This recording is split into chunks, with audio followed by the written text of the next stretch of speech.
los viejos se mueren en cualquier parte. Hay que deshacernos de ella rápido. Sí, ya para qué nos sirve una vieja sin lana. En cuanto vendamos la casa y tengamos el dinero, rompemos cualquier lazo con ella. Esa fue la cruda verdad que escuché de mi propio hijo y su esposa, una noche que me levanté al baño. Me quedé paralizada en el pasillo, mis manos temblaban tanto que no podía sostenerme en pie. Caí sentada, con el frío del piso de baldosa subiendo por mi cuerpo, pero era un frío que no se comparaba con el hielo que acababa de apoderarse de mi corazón. Durante un año entero, mi hijo Javier y su esposa Sofía habían devorado mi pensión y mis ahorros, cargándome con todas las tareas del hogar. Para ellos, yo no era más que una cartera andante, un cajero automático con delantal. No había amor, ni gratitud. Solo era un objeto para ser utilizado. Pero lo que ellos no sabían era que esta mujer de 75 años todavía tenía unas bajo la manga. En ese preciso instante, mientras sus voces crueles resonaban en el silencio de la madrugada, algo dentro de mí se rompió en 1000 pedazos. Y al mismo tiempo, algo nuevo y feroz despertó. Mi nombre es Carmen Ramírez, y tengo 75 años. Hace 5 años, mi amado esposo Arturo falleció, dejándome sola en la casa que habíamos construido y habitado durante 30 años en el corazón de Coyoacán. Esta casa, con sus muros de tezontle y su patio lleno de bugambillas, es más que una estructura, es un santuario de nuestros recuerdos compartidos, un lugar sagrado. Mi rutina diaria comienza a las 6 de la mañana. Lo primero que hago es acercarme al pequeño altar que tengo en la sala, donde reposa una fotografía de Arturo, siempre sonriente. Le doy los buenos días y enciendo una veladora. Es mi ritual, mi conexión con él. Sobrevivo con una modesta pensión de 8,000 pesos al mes, pero gracias a los ahorros de 1,000,000 de pesos que Arturo me dejó, nunca he sentido que me falte nada. Además, guardo un secreto, un fondo de inversión que asciende a casi 10 millones de pesos, fruto del trabajo incansable y la previsión de mi esposo. Él siempre pensó en el futuro. Mi vida es tranquila, pero plena. Soy voluntaria en la vigilancia de los niños de la primaria local, y la interacción con los vecinos es el motor de mi existencia. Buenos días, doña Carmen, me gritan los niños cada mañana camino a la escuela. Esas pequeñas muestras de afecto iluminan mi día. Pero esa paz se vio interrumpida un domingo por la tarde, cuando mi hijo Javier y su esposa Sofía llegaron a mi puerta con rostros sombríos. Mamá, necesitamos hablar contigo. Es algo muy serio, dijo Javier, evitando mi mirada. Javier, mi único hijo, tiene 45 años. Solía ser un ejecutivo de alto nivel en un corporativo en Santa Fe, pero la última crisis económica lo dejó sin empleo. Sofía, de 42, corrió con la misma suerte. Suegra, nos quedamos sin trabajo, explicó Sofía, con lágrimas asomándose en sus ojos. Me contaron que sus ahorros se habían agotado y que ya no podían pagar la renta de su lujoso departamento. Ambos, con sus títulos universitarios y el orgullo herido de haber trabajado en grandes empresas, se negaban a aceptar empleos en compañías más pequeñas. Somos licenciados, mamá. ¿Cómo crees que vamos a trabajar en un tallercito de por ahí?, espetó Javier. Sus palabras denotaban una desconexión con la realidad, pero ver la angustia en el rostro de mi hijo me partía el alma. Además, nos preocupa que viva sola, añadió Sofía con una voz melosa. Si vivimos contigo, te cuidaremos.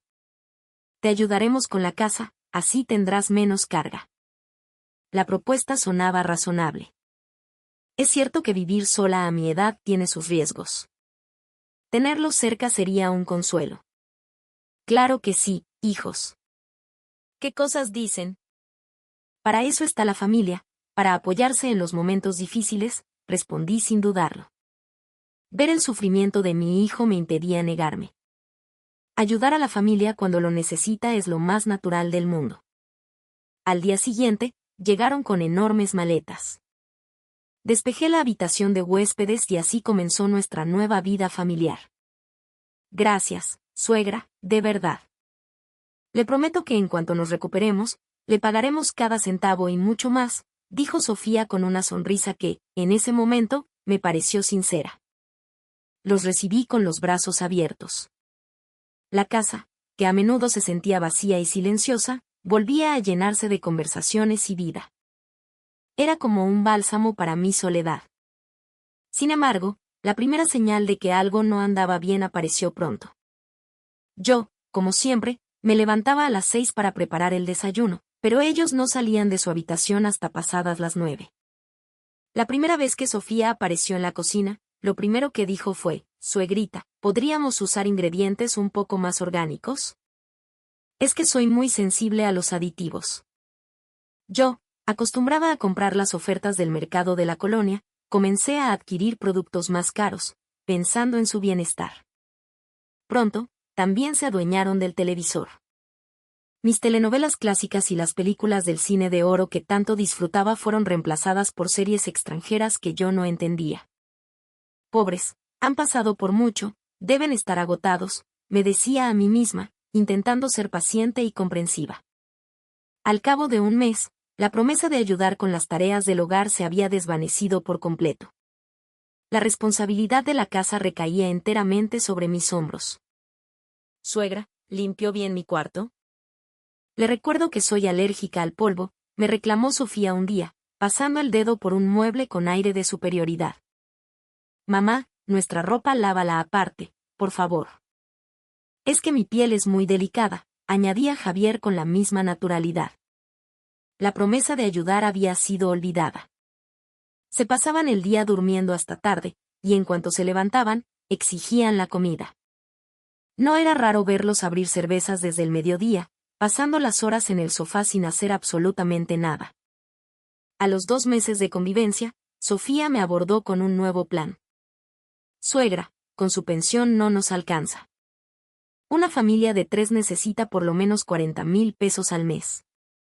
¿No podría sacar algo de sus ahorros?». Su propuesta era clara: mi pensión de 8,000 pesos era insuficiente, así que debía cubrir el resto con el dinero que Arturo me había dejado. «¿40,000 pesos?», pregunté, sorprendida. «Sí. Para la comida, los servicios, y claro, nuestros gastos para buscar trabajo. Somos una familia, ¿no? Debemos apoyarnos», dijo Sofía con una presión en la voz que no admitía réplica. Javier, a su lado, asentía en silencio. «Está bien. Si es por la familia», acepté. Fui al banco y retiré los 40,000 pesos para dárselos. Con 1,000,000 en el banco, pensé que podríamos aguantar un tiempo. En cuanto encontraran trabajo, todo volvería a la normalidad. Pero la búsqueda de empleo nunca pareció comenzar. En cambio, su estilo de vida se volvió cada vez más extravagante. Los fines de semana cenaban en restaurantes caros de Polanco.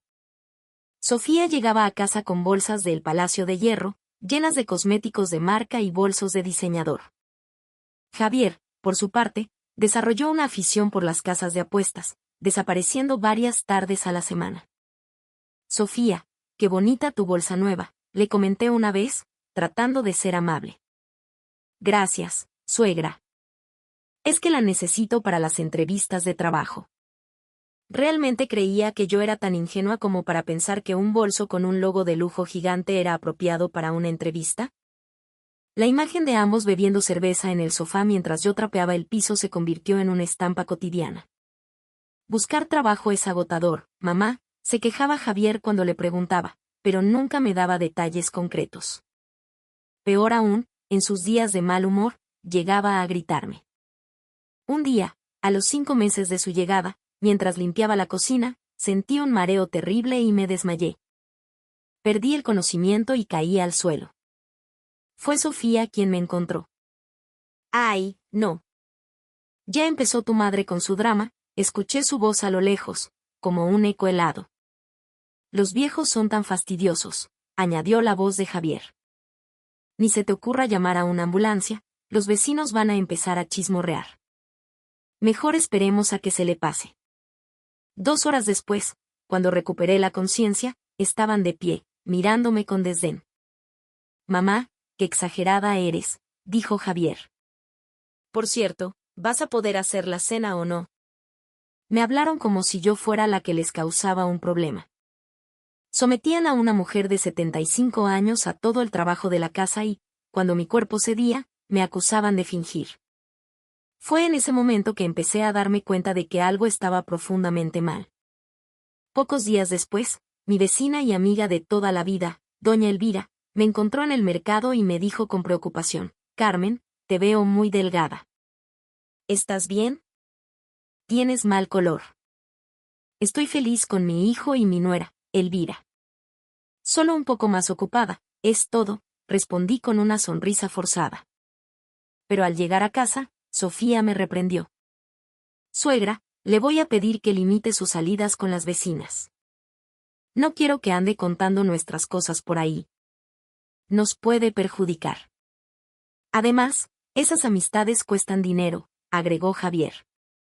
Me prohibieron mis interacciones sociales, las mismas que me habían dado alegría durante años. Poco a poco, me estaban aislando del mundo. A los 6 meses, descubrí la verdad más dolorosa. Javier había acumulado una deuda de 200,000 pesos en apuestas y la había pagado usando mi cuenta de ahorro sin mi permiso. Mamá, era para que no vinieran los cobradores a molestarte. Lo hice por tu bien, se justificó. Sí, suegra, también es por su seguridad, secundó Sofía. Descubrí otros gastos. 20,000 pesos mensuales en tratamientos de belleza para Sofía y las apuestas de Javier, y 8,000 pesos en el arrendamiento de un coche de lujo que usaban para aparentar. Mi 1,000,000 de pesos se había reducido a 300,000 en solo 6 meses. Una noche, mientras limpiaba con esmero el pequeño altar de Arturo, Sofía se acercó con el ceño fruncido. Suegra, ese altar ocupa mucho espacio. No puedo ni invitar a mis amigas porque la sala se ve muy apretada. Sí, ya pasaron 5 años. Deberías guardarlo, apoyó Javier. Por favor, piense en los que estamos vivos, no en los muertos. ¿Hasta cuándo va a vivir aferrada al pasado?, espetó Sofía. Sus palabras fueron como puñales en mi corazón. No solo me estaban usando, ahora también insultaban la memoria de mi esposo. Cuando el saldo de mi cuenta de ahorros bajó a menos de 100,000 pesos, su verdadera naturaleza salió a la luz. Ya no queda casi nada de dinero, les dije con la voz temblorosa. La reacción de Javier fue explosiva. ¿Y qué? Todavía tenemos esta casa. No me digas que te importa más una casa que tu propia familia. En sus ojos no quedaba ni una pizca del amor que alguna vez me tuvieron. Y entonces llegó esa noche, la noche en que me levanté al baño y los escuché en la sala. Ya no tiene ahorros. Hay que vender esta casa y meterla en un asilo. Sí, con el dinero de la casa podemos empezar una nueva vida. Los viejos se mueren en cualquier parte. Hay que deshacernos de ella rápido. Sí, ya para qué nos sirve una vieja sin lana. Me derrumbé en el pasillo, temblando, sin poder creer lo que oía. Para ellos, yo era basura, un estorbo a desechar. En ese momento, algo dentro de mí se hizo añicos. Sola en la madrugada, miré la foto de mi esposo y lloré en silencio. Arturo, mi amor, en que me equivoqué, susurré. Pero junto con las lágrimas, una oleada de furia nació desde lo más profundo de mi ser. Había vivido 75 años con honestidad y rectitud, y no iba a permitir que mi propio hijo me tratara de esa manera. A la mañana siguiente, comencé a analizar la situación con una frialdad que no sabía que poseía. Primero, organicé mis diarios. Siempre tuve la costumbre de escribir, así que tenía un registro detallado de su comportamiento, de sus peticiones de dinero, de sus insultos. Fotocopié los estados de cuenta, guardé los recibos de sus compras de lujo y fotografié con mi celular cada artículo costoso que habían adquirido con mi dinero, anotando la fecha. Mi antigua profesión como contadora me estaba sirviendo de nuevo. Voy a dar un paseo, les anuncié. Salí de casa y me dirigí directamente a la oficina del licenciado Morales, el notario que me había ayudado con la herencia de Arturo. Esto es abuso patrimonial, doña Carmen. Es un delito y podemos denunciarlo penalmente, me dijo el licenciado en cuanto vio las pruebas que le presenté. Además, licenciado, hay algo que ellos no saben. Mi esposo me dejó un fondo de inversión, le confesé, revelando la existencia de los 10 millones de pesos. Era mi carta de triunfo. ¿10 millones de pesos? Doña Carmen, eso lo cambia todo. Tenemos muchas opciones, exclamó, sus ojos brillando con interés profesional. Mi siguiente parada fue una agencia inmobiliaria de confianza. Por su ubicación en Coyoacán, esta propiedad vale por lo menos 3 millones de pesos, si no es que más, me dijo el director. El precio superaba mis expectativas. ¿Podemos hacer todo el trámite sin que mi hijo se entere?, pregunté. Por supuesto, señora Ramírez. La privacidad de nuestros clientes es nuestra máxima prioridad. La casa estaba a mi nombre, así que no necesitaba su consentimiento para venderla.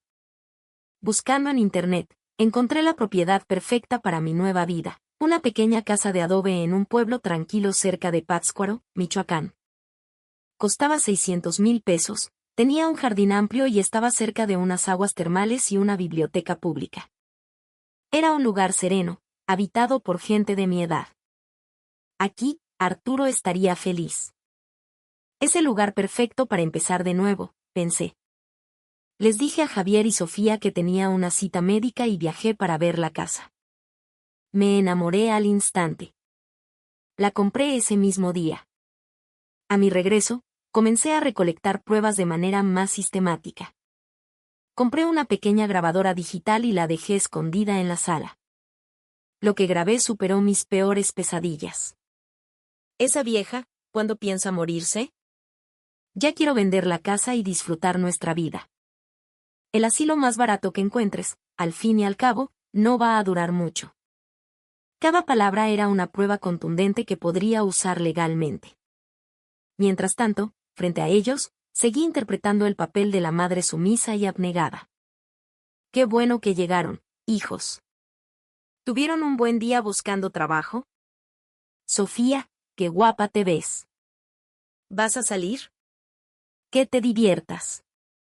Actuaba una normalidad que no existía, mientras por debajo, mi plan avanzaba a la perfección. A los 8 meses de su llegada, se presentó la oportunidad dorada. Anunciaron que se iban de viaje por 3 días a un spa en Cuernavaca. Mamá, necesitamos relajarnos un poco. Te encargamos la casa, dijeron. Por supuesto, el viaje lo pagaron con mi dinero. En el instante en que su coche de lujo desapareció por la esquina, puse en marcha la fase final de mi plan. Firmé el contrato con la empresa de mudanzas, finalicé la venta de la casa, transferí una parte del fondo de inversión a mi cuenta bancaria, compré todo lo necesario para mi nuevo hogar y preparé, con la ayuda del licenciado Morales, una notificación notarial. El contenido era devastador para ellos. La casa había sido vendida legalmente, poseía pruebas contundentes de abuso patrimonial y se les prohibía legalmente cualquier contacto futuro conmigo. Mi nueva dirección, por supuesto, no sería revelada. Calculé todo para que la notificación llegara justo el día de su regreso. La mañana del tercer día de su viaje, llegó el camión de la mudanza. Gracias por todo, le dije a mi casa vacía.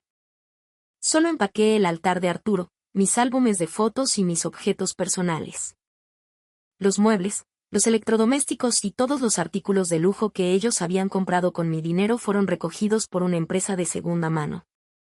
La venta de todo eso me generaría 200,000 pesos adicionales. Por la tarde, llegué a mi nuevo hogar en Michoacán. El atardecer sobre el lago de Pátzcuaro era de una belleza que te limpiaba el alma. Esa noche, cuando Javier y Sofía regresaron, se encontraron con una escena desoladora. La llave no entraba en la cerradura. Mi nombre había sido retirado del buzón. Al asomarse por la ventana, vieron una casa completamente vacía. ¿Qué es esto? No puede ser. ¿Dónde están los muebles?, gritaban. En ese momento, llegó un mensajero con la notificación notarial. Desesperados, me llamaron al celular. Mamá, ¿qué demonios significa esto?, gritó Javier. Significa que les di exactamente lo que querían, respondí con una calma glacial. Dijeron que en cuanto me quedara sin dinero se desharían de mí. Bueno, pues me adelanté. No, mamá, no es así, entendiste mal. No hay nada que entender, Javier. Tomé mi decisión. Voy a vivir mi vida sola y en paz. Por cierto, la casa ya no les pertenece. Legalmente son intrusos, así que les sugiero que se vayan antes de que el nuevo dueño llame a la policía. Les informé de la venta por 3 millones y, para darles el golpe de gracia, les revelé la existencia de mi fondo de inversión. Con mis 10 millones de pesos viviré muy cómodamente el resto de mis días. Al otro lado de la línea, escuché el grito ahogado de Sofía. ¿10 millones? Eso es imposible. Mamá, yo también tengo derecho a ese dinero. Dame la mitad. En ese instante, colgué. El teléfono siguió sonando, pero activé el bloqueo de números. Intentaron contactar al licenciado Morales, pero él se negó a darles información. La noticia de sus actos se esparció como pólvora por el viejo barrio. Doña Carmen me contó que su hijo le robó todo, decían los vecinos. Yo los veía, siempre de fiesta y sin trabajar. Trataban a doña Carmen como a una sirvienta. La condena social fue unánime. Un día, Javier se encontró con un antiguo compañero de la preparatoria. Oye, Javier, me enteré de que no tienes trabajo y que vivías de tu mamá. ¡Qué vergüenza! Fue humillado públicamente.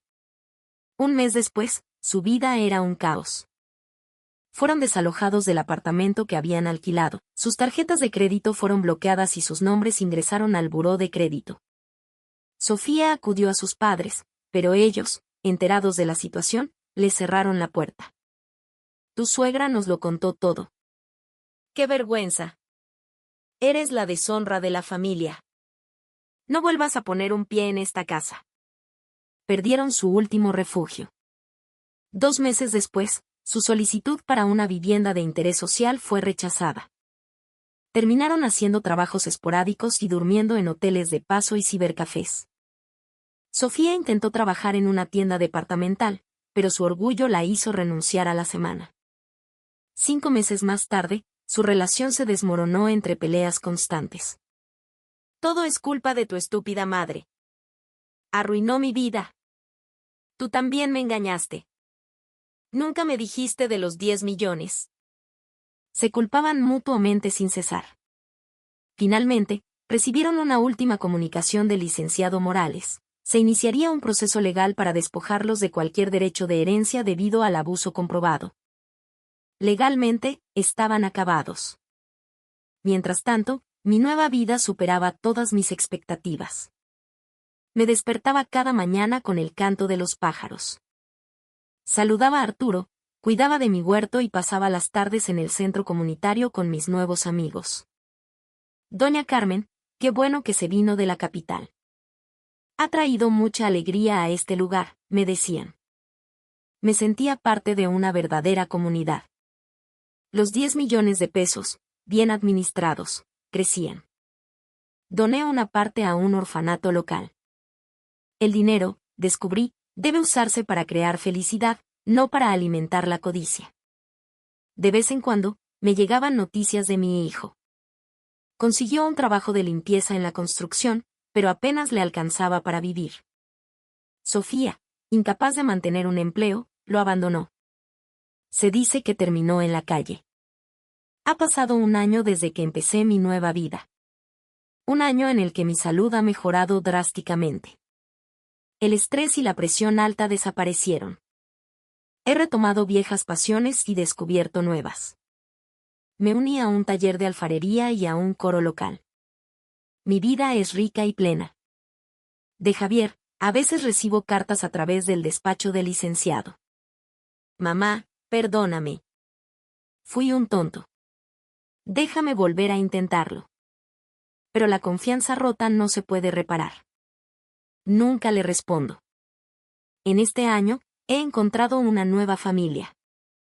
Mis vecinos, mis amigos del coro, los niños que vienen a ayudarme al jardín. Los lazos de sangre no siempre definen a una familia. Los lazos del corazón son mucho más fuertes. Hace poco, llegó una última carta de Javier. El tono era diferente. Mamá, he cometido el peor error de mi vida.